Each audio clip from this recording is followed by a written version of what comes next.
ألذ وأطعم كباب حلة ممكن تاكلوه أو تدوقوه بطريقة سهلة جدا وبسيطة جدا، ومش هتاخد معانا نص ساعة.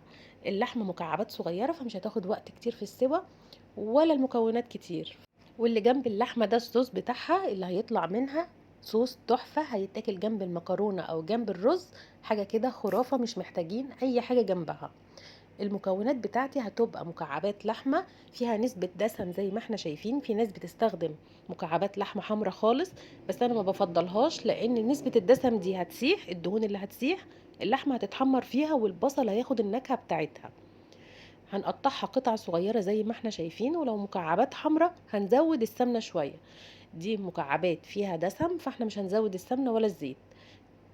شايفين المكعبات؟ هي دي الحجم اللي احنا عايزينه علشان تستوي معانا بسرعة. وهيبقى معايا بصل متقطع جوانح زي ما احنا شايفين، شرايح كده. شايفين السمك؟ هو ده السمك اللي احنا عايزينه قد كمية اللحمة بصل. يعني لو كيلو لحمة هيبقى كيلو بصل قدامها، لو نص كيلو لحمة هيبقى نص كيلو بصل. البصل ده اللي بيعمل الصوص التحفة اللي جنب اللحمة اللي احنا بناكلها جنب الرز او المكرونة، وما بنبقاش محتاجين اي خضار او اي حاجة جنبها. وطبعا بيفرق كتير في طعم اللحمة. اول حاجة بقى هنجيب حلة وهنحط معلقة سمنة صغيرة خالص في الاول علشان تساعد بس اللحمه اللي هي تتحمر والدهون اللي هي تسيح. هنقلب تقليبه كويسه، ولازم النار تبقى عاليه علشان اللحمه ما تنزلش ميه. الميه لو نزلت من اللحمه مش هتبقى حلوه ولا طريه ولا جوسي، ولا هنستمتع بطعم اللحمه. فاحنا لازم النار تبقى عاليه جدا، ونحمر زي ما احنا شايفين كده، تاخد لون ذهبي من ناحيتين، ونفضل نقلب فيهم لحد ما نشوف المنظر الجميل ده. شايفين الدهون زادت في الحله وساحت، وهتدي نكهة تحفة للبصل وطعم اللحمة في الآخر. هنقلب بقى كويس لحد ما نتأكد اللي هي اتحمرت من كل الجهات، وبعد كده هننزل عليها بشرايح البصل. احنا هنحط نص كمية شرايح البصل، وهنحط النص التاني بعد اللحمة ما تدخل في السوا.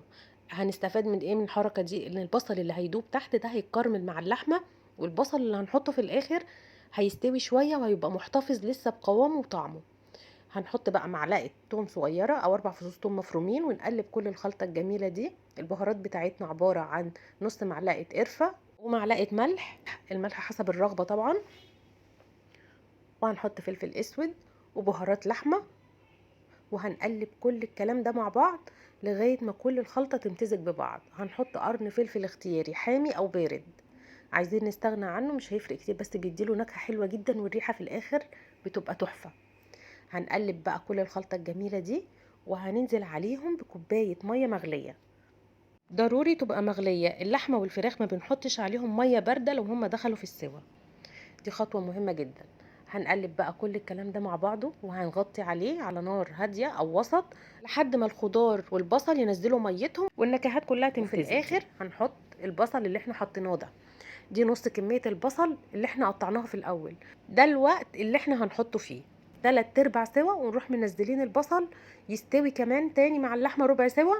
وهتبقى في الاخر تحفة. يشرب المية شوية، ولو حسينا ان المية نشفت خالص واللحمة ما استوتش هنزود ربع كوباية مية في ربع كوباية مية. المهم لازم نطلع بالصوص الجميل ده في الاخر، ما تبقاش اللحمة ناشفة. قرن فلفل بقى لو احنا عايزين نحط قرن فلفل حامي كده على الوش، يديله سنه سبايسي كده للي بيحب السبايسي. لو مش عايزين ما نحطوش. هي اللحمه كده تحفه واستوت. شايفين ده السوا بتاعها؟ استوت جدا واتهرت. والبصل اللي احنا حطيناه في الاخر شايفين هو محتفظ بشكله وقوامه. شايفين اللحمه مهريه حلوه جدا، وهتعجبكم جدا بالطريقه دي. الصوص بقى اللي معانا ده هيتاكل جنب مكرونه او جنب رز تحفه. اللحمه سواها ممتاز، هي دي درجه السوا اللي المفروض تبقى فيها. هنقدم بقى اللحمه لوحدها زي ما احنا شايفين، هنطلعها من الصوص الجميل ده ونحطها في طبق لوحدها، والصوص كله اللي طلع هنحطه في طبق على جنب. مش عايزه اقول لكم الريحه كانت خطيره وقلب الدنيا ازاي، والطعم كان رهيب. احلى حاجه في الموضوع ده كله طبق الصوص ده. طبق الصوص ده هتاكلوه هتنسوا اللحمه تماما، لان الصوص واخد كل النكهات، وطعم اللحمه وطعم البصل وطعم الفلفل، كل النكهات موجوده في الطبق ده. تحفه جنب مكرونه. ممكن المكرونه تبقى بيضه بالزبده بس، وتبقى وجبه تحفه. طبق سلطة طبعا جنبه، مش محتاجين اي خضار تاني. حلوة جدا وهتعجبكم وسهلة جدا وما بتاخدش اي وقت. هتجربوها وان شاء الله هتعجبكم. بس لو جربتوها وعجبتكم متنسوش اللايك علشان تشجعوني اعمل لكم وصفات سهلة كتير. الوصفة دي للناس المستعجلة والستات الموظفة اللي عايزة ترجع تعمل أكلة سريعة ولذيذة، هي دي أنسب أكلة. بس لو عجبكم الفيديو ما تنسوش اللايك والشير عشان ناس كتير تستفاد، ولو انتوا على اليوتيوب ما تنسوش تفعيل الجرس عشان يوصل لكم كل جديد.